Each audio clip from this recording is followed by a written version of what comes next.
Now let's discuss chapter 1 exercise 1.1. Fill in the blanks. 1.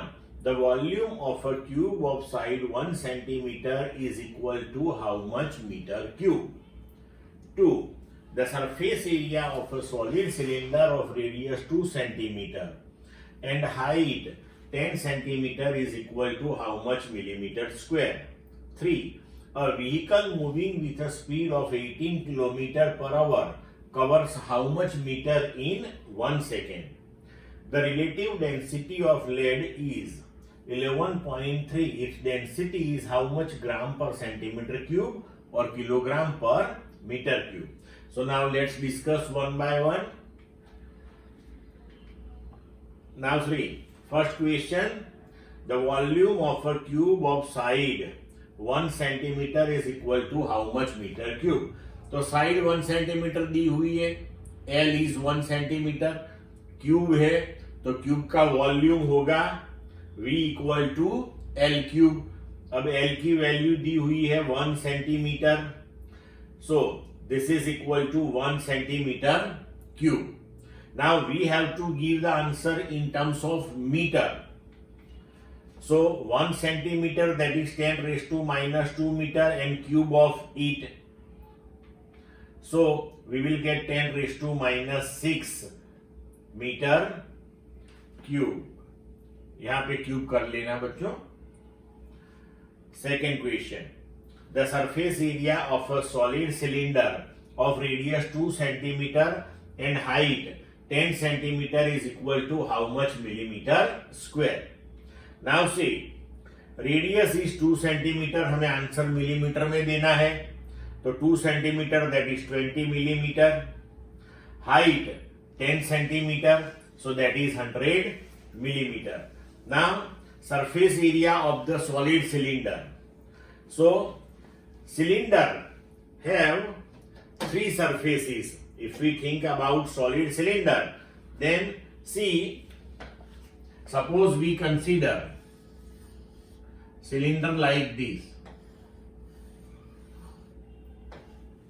then one surface area is this one, second one is this one, and third one, that is this curved surface area like this.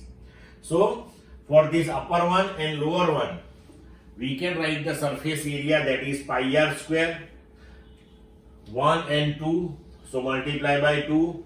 And for curved surface area, we can write 2 pi r into h. H that is height here and r that is this radius. Clear? Now we can take 2 pi r common, so into r plus h. Now substitute the values. 2 pi, now h, r, here take in millimeter, substitute the values in terms of millimeter, then solve it, you will get the answer. Clear?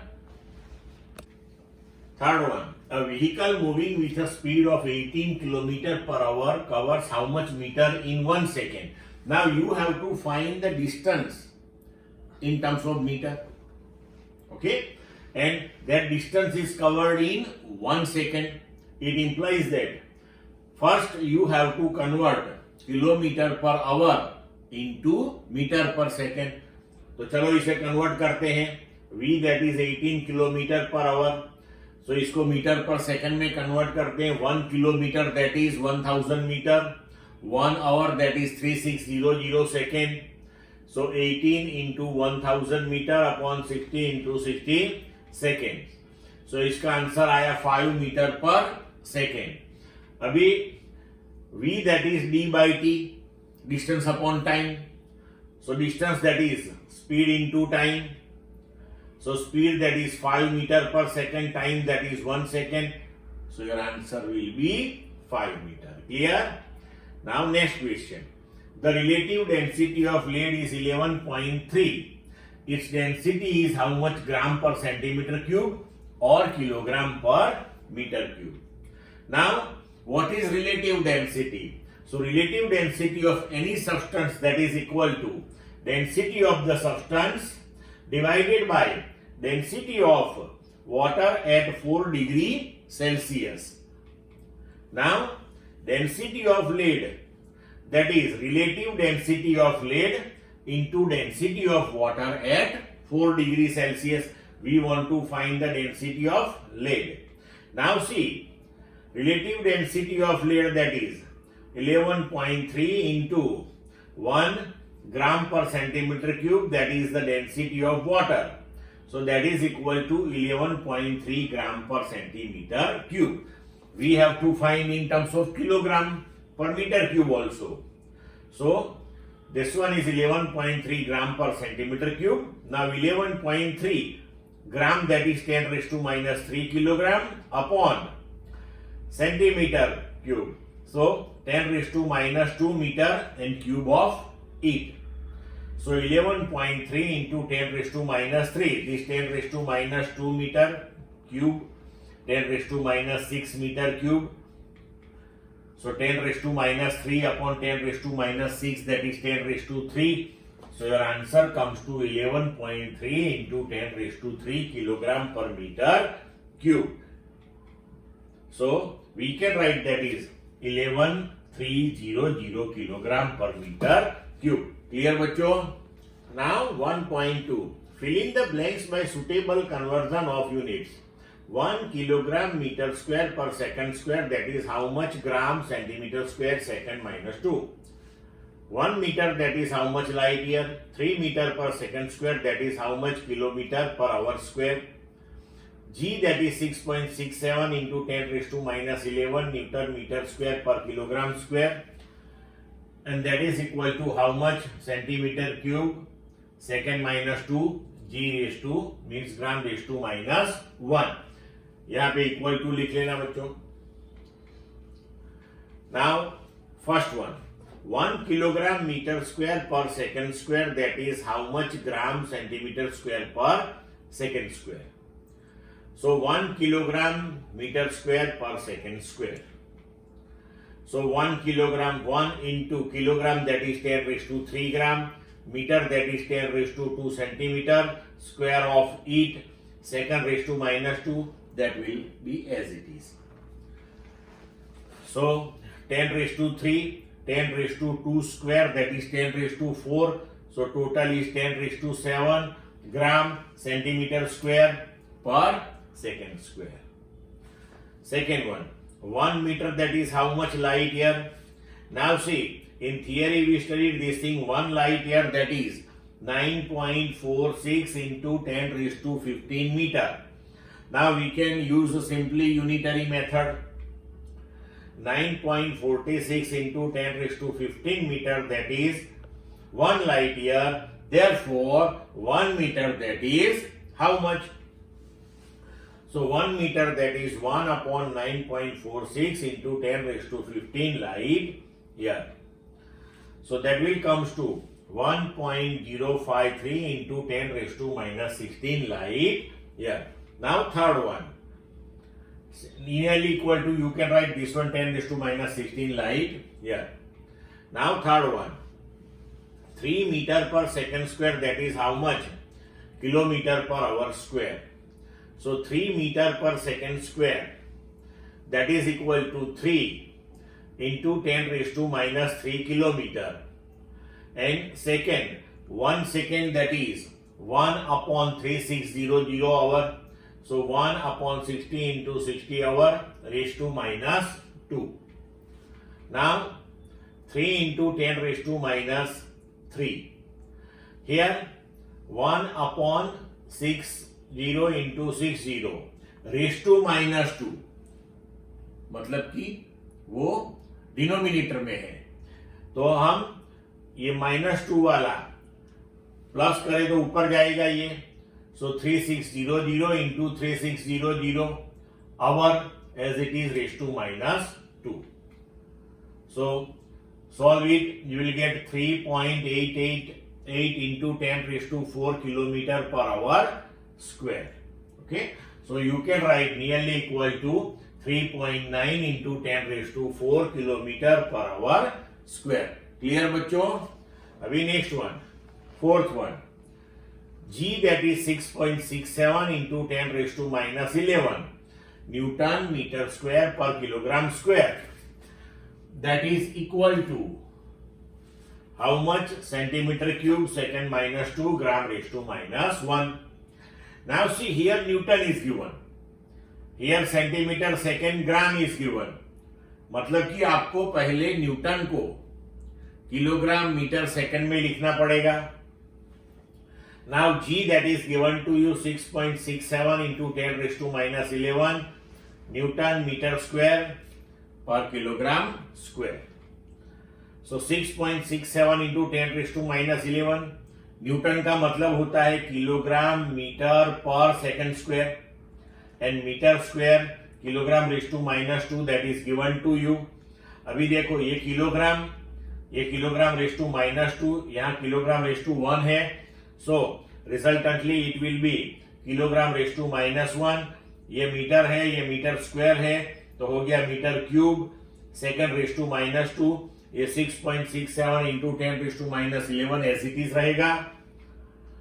Now 6.67 into 10 raise to minus 11, अब ये metre cube को centimetre में convert करते हैं तो 10 raise to 2 centimetre उसका cube.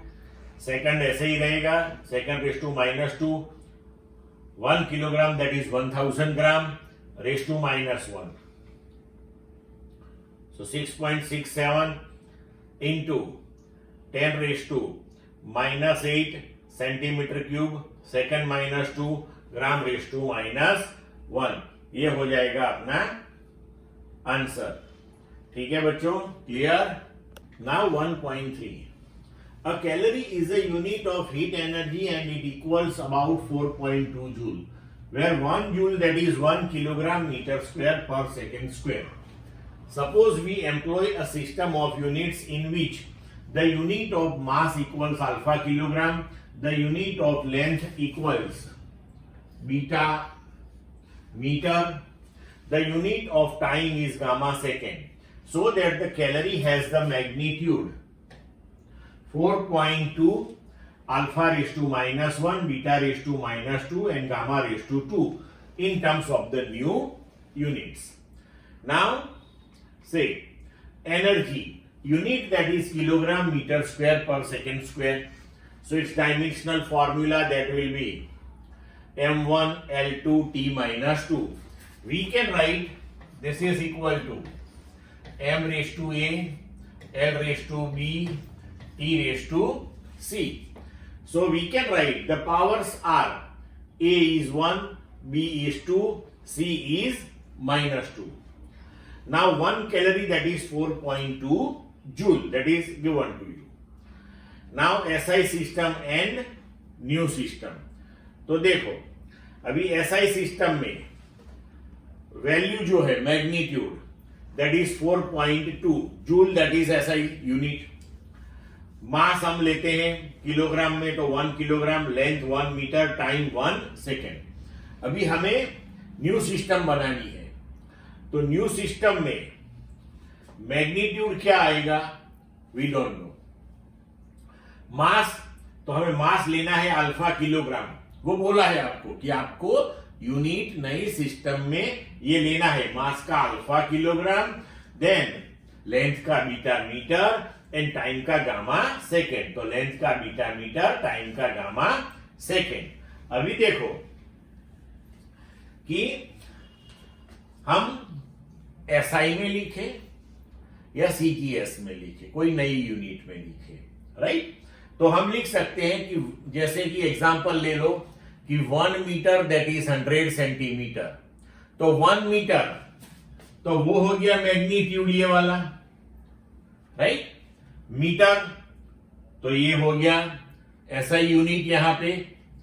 फिर 100 centimetre तो ये दूसरी सीजीएस सिस्टम में ये हो गई वैल्यू, और अगेन ये हो गया यूनिट. तो इस तरीके से हम लिख सकते हैं कि N1 M1A L2 raised to B T1 raised to C, that is N2 M2 raised to A L2 raised to B T2 raised to C. Clear बच्चों? ठीक है. तो अभी देखो N2 हमें ये फाइंड आउट करना है न्यू सिस्टम में, सो that is N1 m1 upon m2 raised to a, then l1 upon l2 raised to b, t1 upon t2 raised to c। अभी abc की वैल्यू है हमारे पास, तो 1 2 minus 2।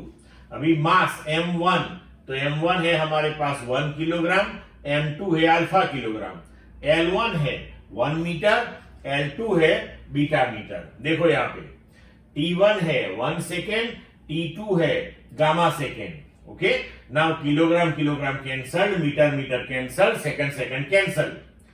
So we can write this is equal to 4.2 1 upon alpha raised to 1, that is alpha raised to minus 1, 1 upon beta raised to 2, so beta raised to minus 2, 1 upon gamma raised to minus 2, so we can write that is gamma raised to 2. Clear? So we can write 1 calorie, that is 4.2 joule, that is equal to 4.2 alpha raised to minus 1, beta raised to minus 2 and gamma raised to 2 in new units of energy. Clear बच्चों?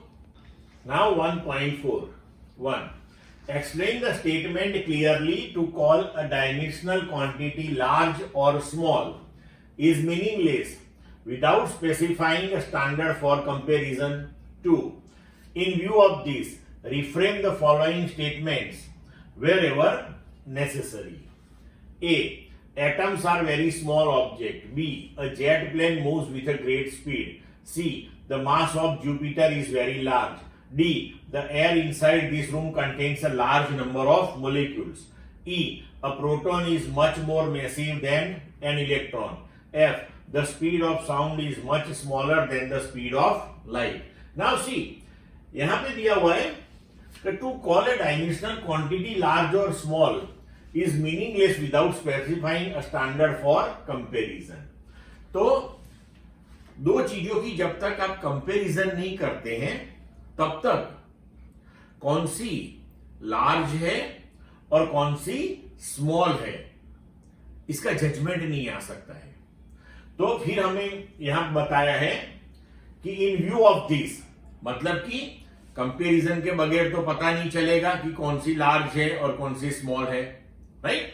तो हमें ये जो statements दिए हैं, right, वो सब statement में अगर कंपैरिजन नहीं दी हुई है और हमें क्लियर आइडिया नहीं आ रहा है कि अगर ये दी हुई क्वांटिटी कितनी स्मॉल है या कितनी लार्ज है, तो हमें वो स्टेटमेंट विथ कंपैरिजन फिर से लिखने हैं। आई बात समझ में? तो पहला ले लो कि नाउ सी, ये मैंने समझाया आपको कि कंपैरिजन के बगैर बिल्कुल पता नहीं चलता कि किस चीज का डायमेंशन कितना बड़ा है कितना छोटा है। तो ये हमने लिखा कि to the given statement is correct, measurement is a comparison process, without specifying standard of comparison it is not possible to get an exact idea about the magnitude of the dimensional quantity. So, for example, the statement that the mass of the earth is very large is meaningless. To correct it, we can say that the mass of the earth is large in comparison to any object on its surface. तो अभी देखो अलग अलग statements. In view of this, reframe the following statement wherever necessary. तो first thing, atoms are very large, very small objects. तो very small objects तो कितने small? Without comparison, how we can understand this thing? तो day to day life में हम जो चीज बिल्कुल small देखते हैं, right? तो उसके हिसाब से हम बताना चाहे अगर कि एटम कितना स्मॉल है तो यहां पे हमें उसकी कंपैरिजन लिखनी पड़ेगी। देखो जैसे the size of an atom is much smaller than even the sharp tip of needle. तो नीडल हमने देखी हुई है, नीडल की जो टिप होती है वो कितनी छोटी होती है, एटम उससे भी बहुत छोटा है। तो अब हमें पता चलेगा कि यस ये कितना छोटा होगा, बरोबर. Then after second thing, a jet plane move with a great speed. No doubt, jet plane की स्पीड बहुत है, लेकिन without comparison you will not be able to understand, right? Because अगर हम कंपेरिजन ना करें तो कई ऐसी चीजें हैं कि जिसकी स्पीड जेट प्लेन से भी ज्यादा है. तो हमें यहां कंपेरिजन लिखनी पड़ेगी कि jet plane moves with a speed greater than that of a bullet train. तो हमने बुलेट ट्रेन देखी हुई है, हमें मालूम है, हमें अंदाज है कि उसकी स्पीड कितनी ज्यादा होती है, तो उसकी कंपैरिजन में भी इसकी स्पीड ज्यादा होती है. Mass of Jupiter is very large. So mass of Jupiter is very large, but here again comparison is required. So mass of Jupiter is very large compare to that of the earth. Then the air inside the room contains large number of molecules. So we know this thing in 1 mole. So in 1 mole of air, how many molecules are there? 6.02 into 10 raised to 23. ये large number है, लेकिन इससे भी कई ज्यादा molecules room में है. So we can write the air inside this room contains more number of molecules than in 1 mole of air. E. A proton is much more massive than an electron. तो ये comparison के साथ ही दिया हुआ है, correct statement है. Then F. The speed of sound is much smaller than the speed of light. Again it is given with comparison. So इसको भी रेक्टिफाई करने की कोई जरूरत नहीं है. This is correct statement. So clear बच्चों, आई बात समझ में? Now 1.5. A new unit of length is chosen such that the speed of light in vacuum is unity. What is the distance between the sun and the earth in terms of the new unit if light takes 8 minutes and 20 seconds to cover this distance? Now speed of light, that is equal to 1 unit of length upon second. So speed that is length upon second, but हमें यहां पे new unit लेना है. सो हमने distance का new unit of length लिख लिया. Now time taken by light to reach the earth, तो वो हमें दिया हुआ है 8 minute and 20 second.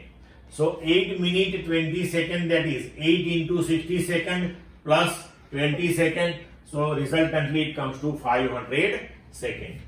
Now distance between the earth and the sun, so that is equal to speed of light into time. So speed of light that we have to take 1 unit in new system and time that is 500 seconds. So this comes to 500 new units of length. Clear to all of you? Now exercise 1.6. Which of the following is the most precise device for measuring length? A. A vernier caliper with 20 divisions on the sliding scale. B. A screw gauge of pitch 1 millimeter and 100 divisions on the circular scale. C. An optical instrument that can measure length to within a wavelength of visible light. Now see here, अब ये जो vernier callipers है, screw gauge है, तो ये सब instrument है with the help of which you can measure the length और the size. Optical instrument is the same one. अभी यहां पे क्या है कि ये वर्नियर कैलिपर, स्क्रू गेज, ये आपके प्रैक्टिकल के सिलेबस में है.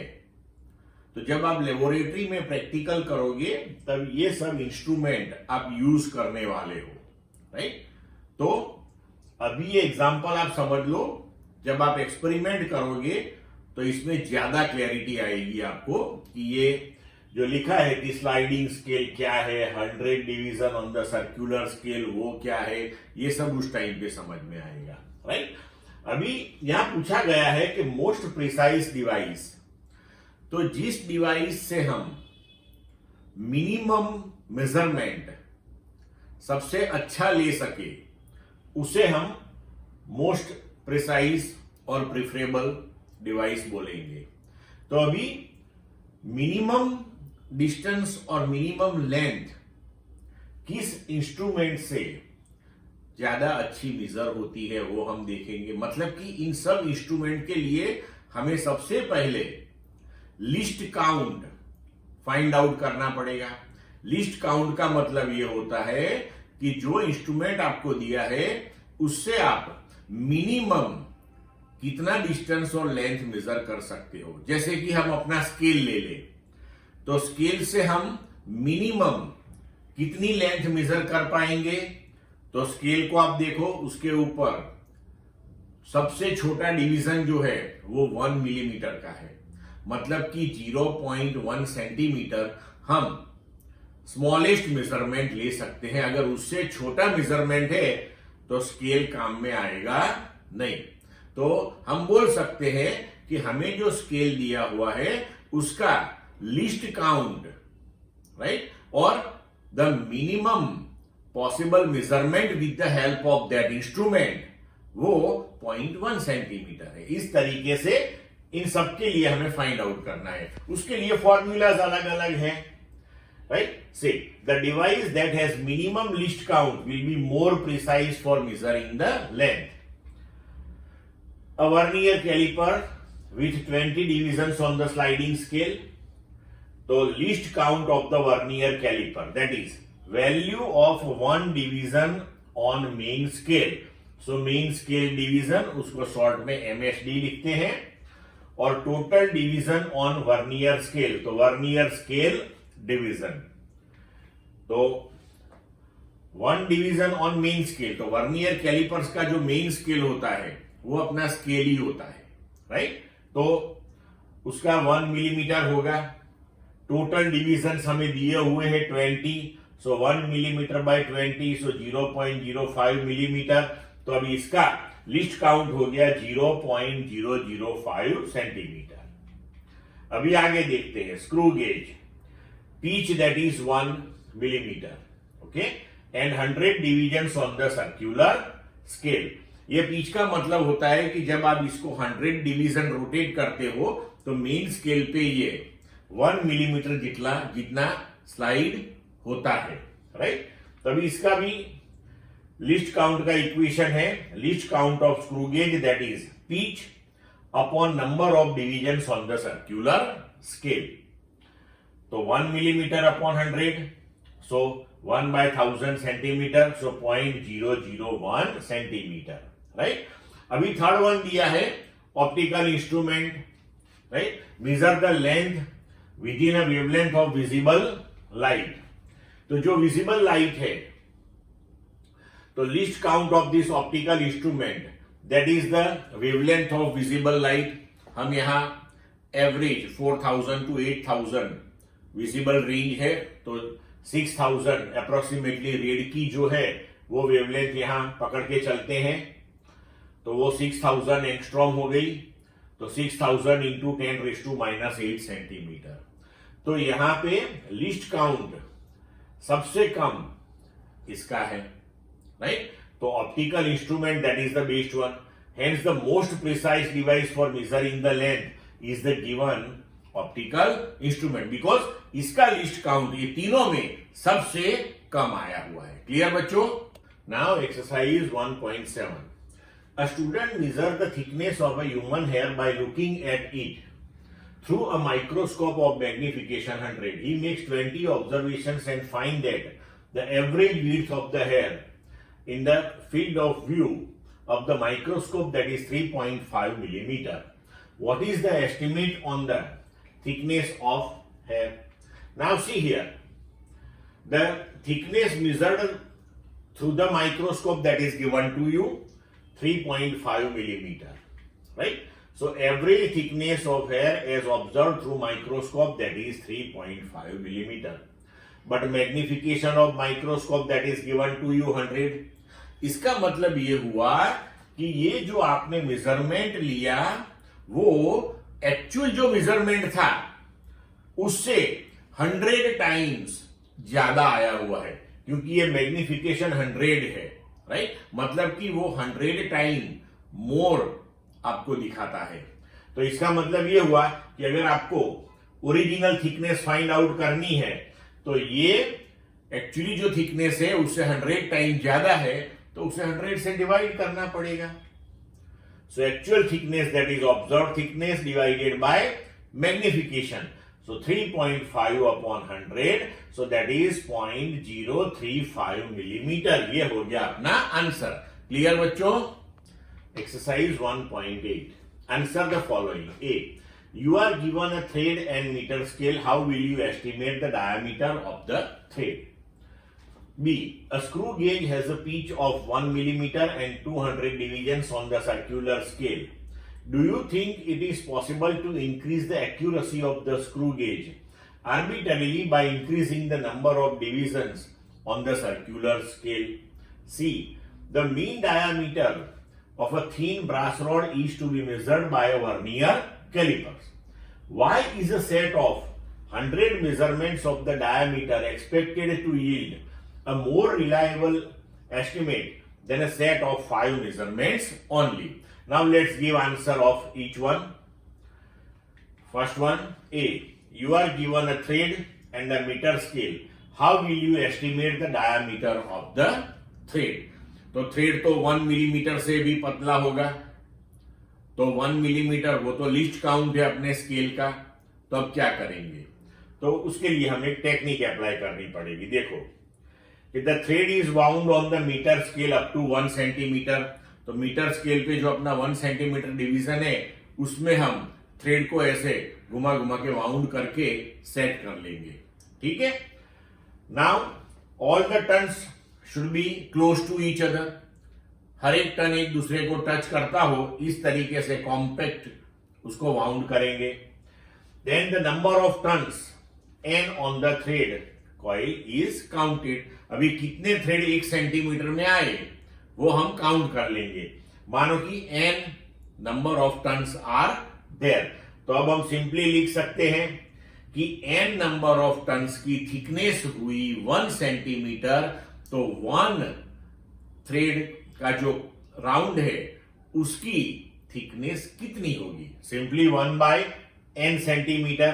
सो थिकनेस ऑफ द थ्रेड इस हिसाब से हम कैलकुलेट कर सकते हैं। Now second question, a screw gauge has a pitch of 1 millimetre and 200 divisions on the circular scale. Do you think it is possible to increase the accuracy of the screw gauge arbitrarily by increasing the number of divisions on the circular scale? Now we know this thing, least count, that is pitch upon number of divisions on the circular scale.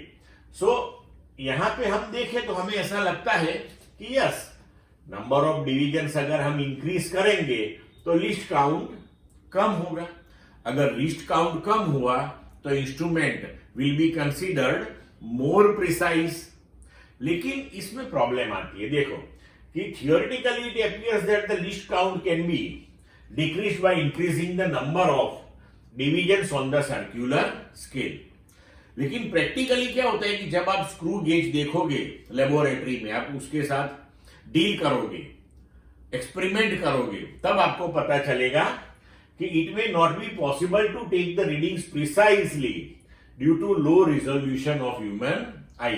अगर ये division हमने बढ़ा दिए तो हमारी आंख precisely वो division को मेजर नहीं कर पाएगी, राइट, क्योंकि ह्यूमन आई का रिजोल्यूशन फिर इतना ज्यादा होता नहीं है।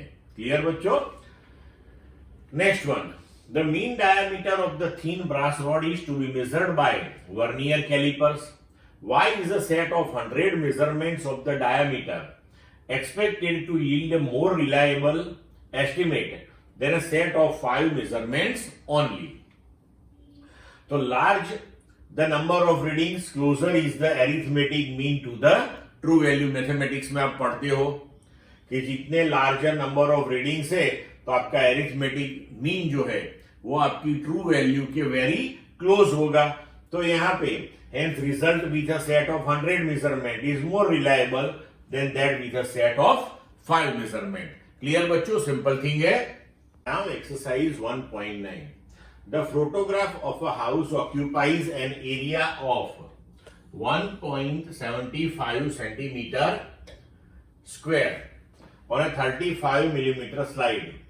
The slide is projected onto a screen and the area of the house on the screen is 1.55 meter square.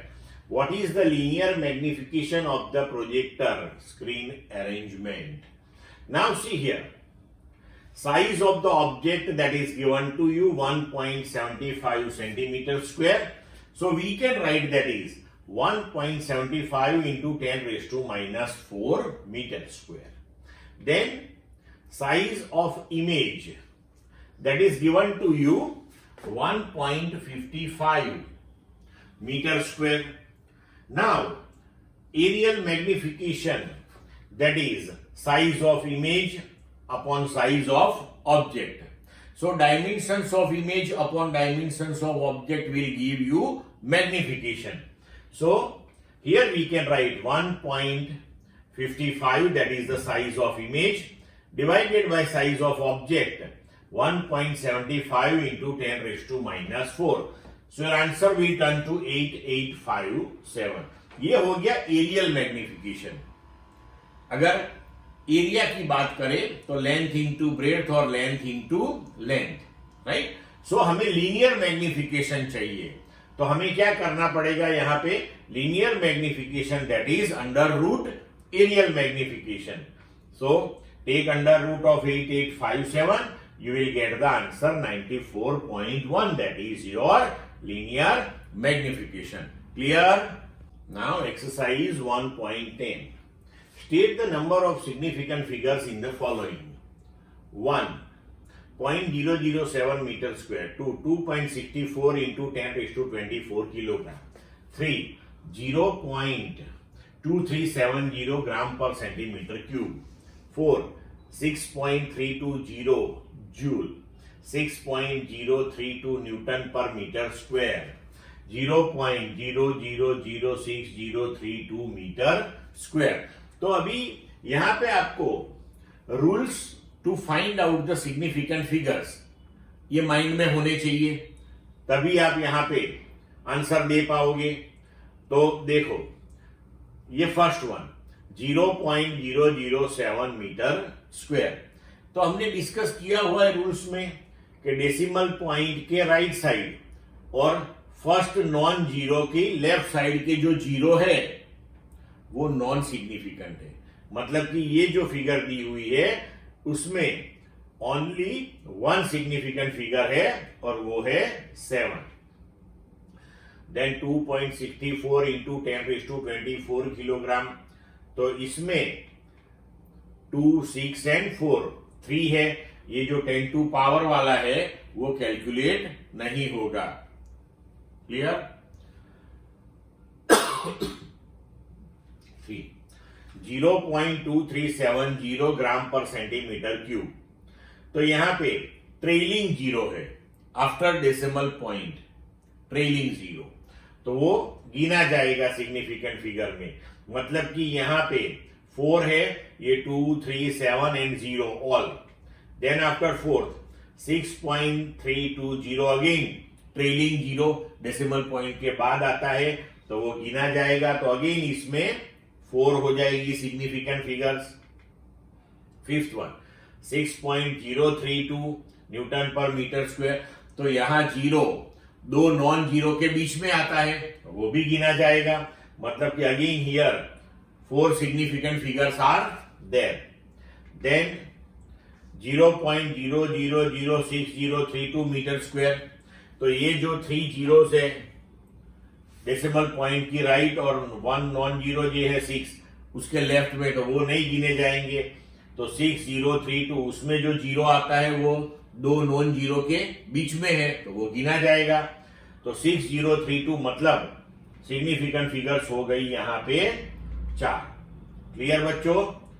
तो now 1.11 the length, breadth and thickness of a rectangular sheet of a metal are 4.0 234 meter, 1.005 meter and 2.01 centimetre.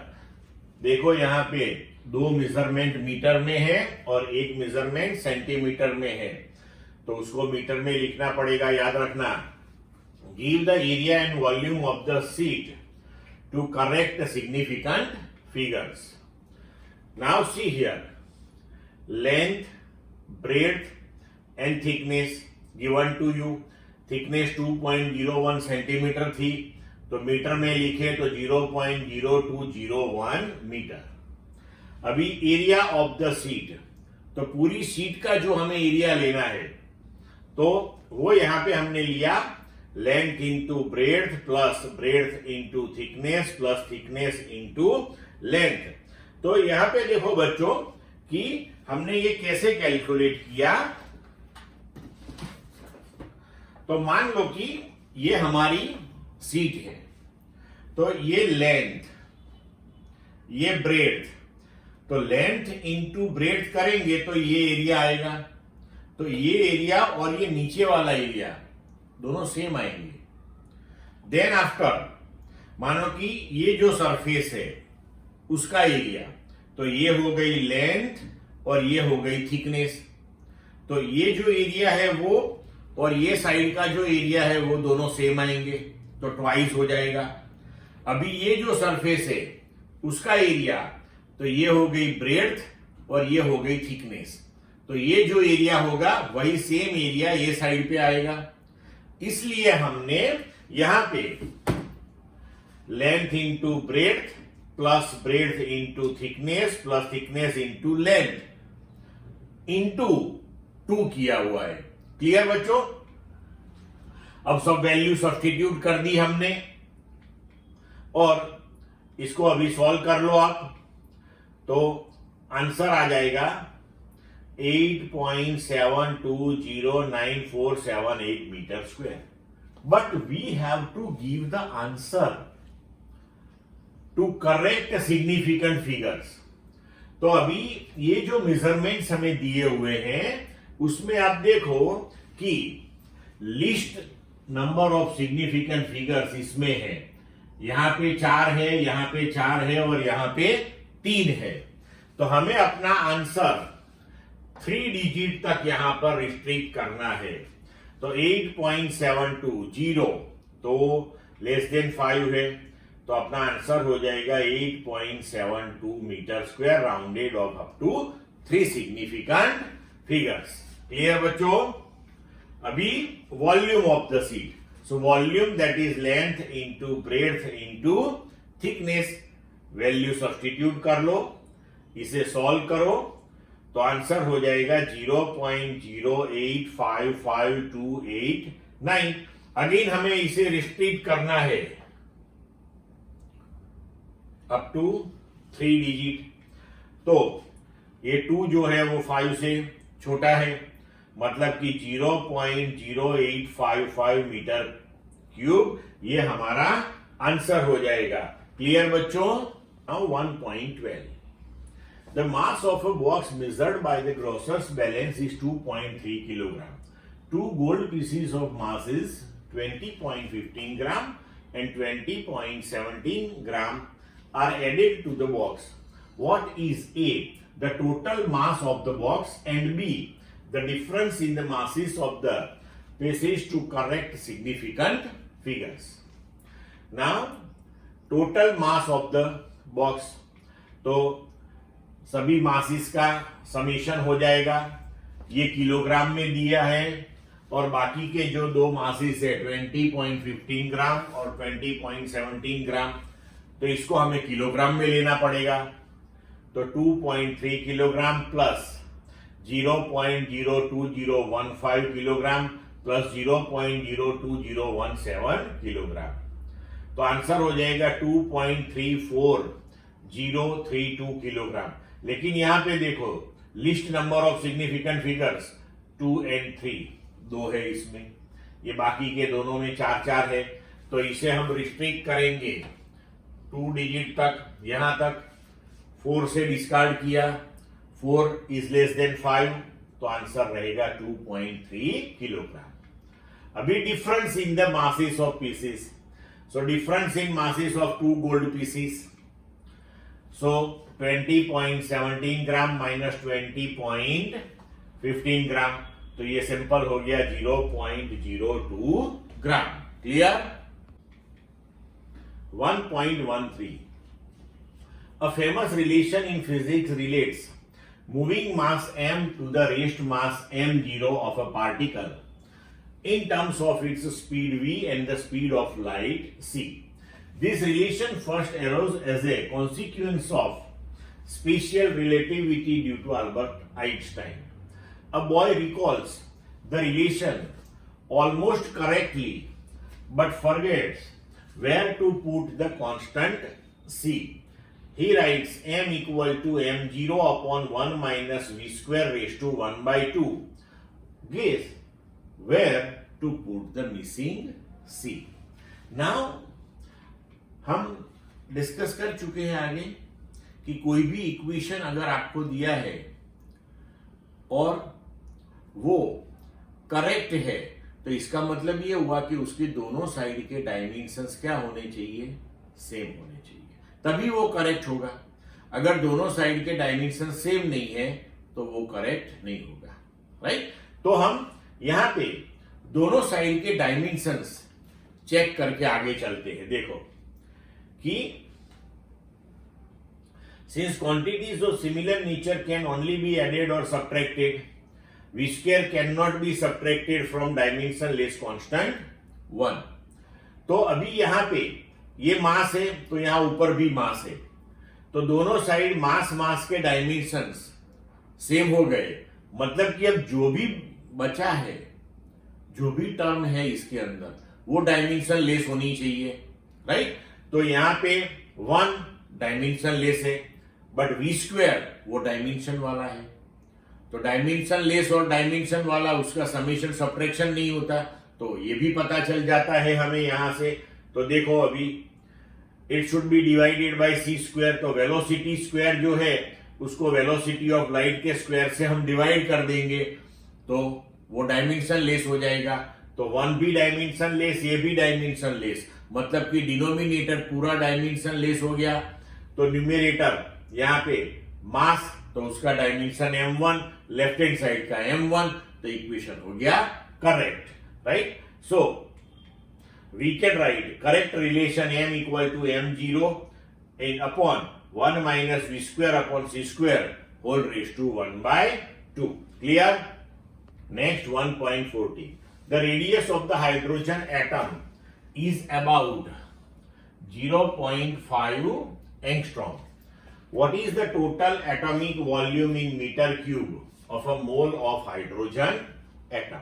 Now see here, radius r that is 0.5 angstrom. 1 angstrom that is 10 raised to minus 10 meter. So 0.5 into 10 raised to minus 10 meter convert करना पड़ेगा क्योंकि हमें answer metre cube में देना है.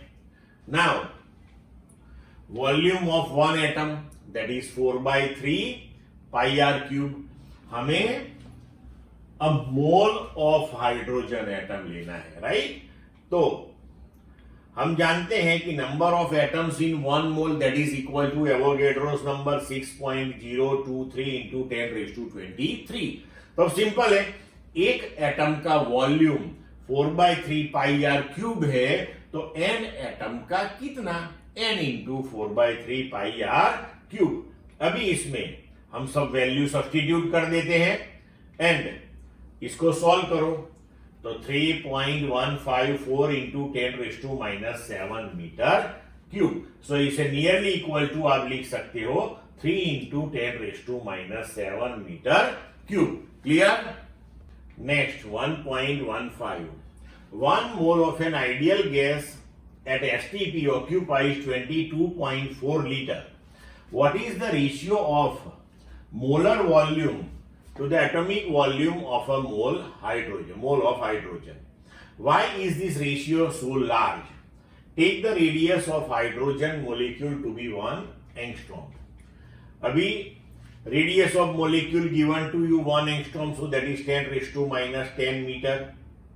So atomic volume of a mole of hydrogen, so that is Avogadro's number into volume of hydrogen molecule. जैसे आगे calculate किया वो एटम के लिए था, ये मोलिक्यूल के लिए सेम हो जाएगा कैलकुलेशन. तो Avogadro's number 6.023 10 raised to 23 4 by 3 pi r cube, r that is 10 raised to minus 10 meter. इसे सॉल्व करेंगे 25.2 into 10 raised to minus 7 metre cube. अभी मोलर वॉल्यूम जो दिया हुआ है हमें 1 मोल का volume, right, at STP, so 22.4 litre, so that is 22.4 into 10 raised to minus 3 metre cube हो गया है. अभी देखो कि molar volume upon atomic volume ले लो, so 22.4 into 10 raised to minus 3 upon 25.2 into 10 raised to minus 7. तो इसका आंसर आएगा nearly equal to 10 raised to 4. मतलब कि मोलर वॉल्यूम एटॉमिक वॉल्यूम से 10 raised to 4 टाइम्स ज्यादा है.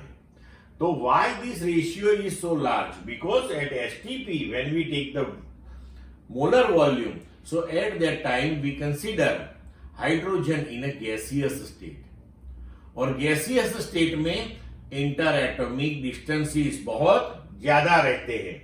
So the ratio is large because the actual size of the gas molecules is negligibly small in comparison with the intermolecular separation in gaseous state, right. और atomic volume जब हम लेते हैं तब हम इस तरीके से गिनते हैं कि सभी एटम्स और मोलिक्यूल एक दूसरे को टच करके कॉम्पैक्ट है, राइट. और गैसियस स्टेज में डिस्टेंसेस बिटवीन एटम्स और मोलिक्यूल्स बहुत लार्ज रहते हैं, राइट. इसलिए वो वॉल्यूम ज्यादा आता है. क्लियर बच्चों? Next 1.16, explain why on looking through the window of a fast moving train the near by trees and electric poles etc. appears to run in direction opposite to that of motion of the train, while far off houses, hilltops, moon, stars etc. appears stationary. तो ऐसा क्यों होता है, right? Simple thing, the line joining the object and the eye, that is called the line of sight. The direction of the line of sight of the nearby object like trees, poles etc. changes very rapidly due to fast motion of the train, and accordingly they appear to be moving opposite to the direction of motion of the train. Simple answer है इसका. अभी जो दूर की चीजें हम देखते हैं, but the line of sight of the distant object almost does not change its direction due to its extremely large distances from the eye. Hence the distant objects like hilltop, moon, stars etc. appears stationary. Simple thing है. Clear बच्चों?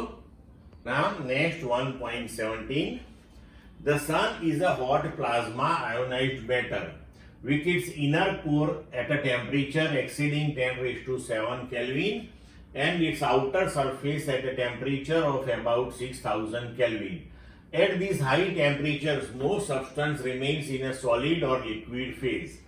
In what range do you expect the mass density of the sun to be? In the range of densities of solids and liquid or gases. Clear?